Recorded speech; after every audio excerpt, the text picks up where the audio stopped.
Sons and daughters of God, that we should be called sons of God. January 2nd. Behold, what manner of love the Father has bestowed upon us, that we should be called sons of God. Therefore the world knoweth us not, because it knew him not. 1 John chapter 3, verse 1. As John thought of the love of Christ, he was led to exclaim, Behold, what manner of love the Father has bestowed upon us, that we should be called sons of God. People think it a great privilege to see a royal personage, and thousands go great distances to see one. How much greater privilege it is to be a son and a daughter of the Most High. What great privilege could be conferred on us than to be given entrance into the royal family? In order to become a son and daughter of God, we must separate from the world. Come out from among them, and be ye separate, the Lord says, and I will be a father unto you, and ye shall be a son and a daughter. There is a heaven before us, and a crown of life to win, but to the overcomer only is the reward given. He who gains heaven must be clothed with the robe of righteousness. Every man that has this hope in him purifieth himself, even as he is pure.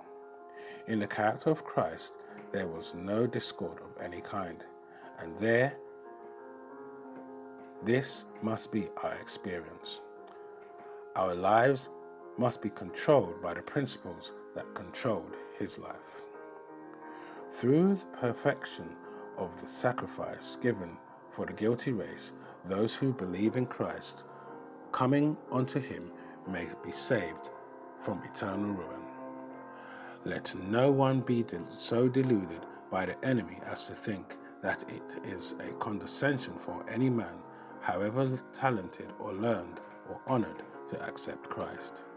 Every human being should look to heaven with reverence and gratitude and exclaim with amazement, Behold, what manner of love the Father has bestowed upon us, that we should be called sons of God.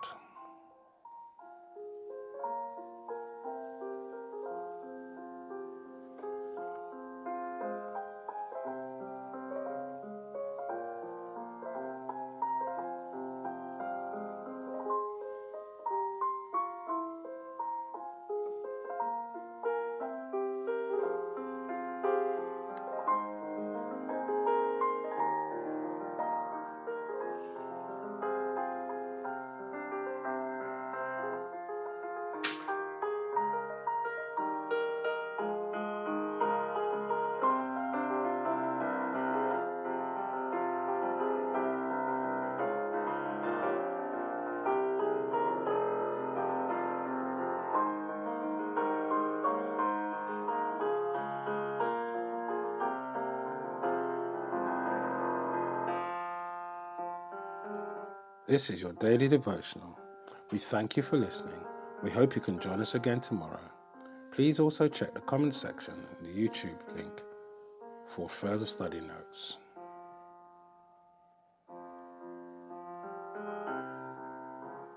Sons and daughters of God.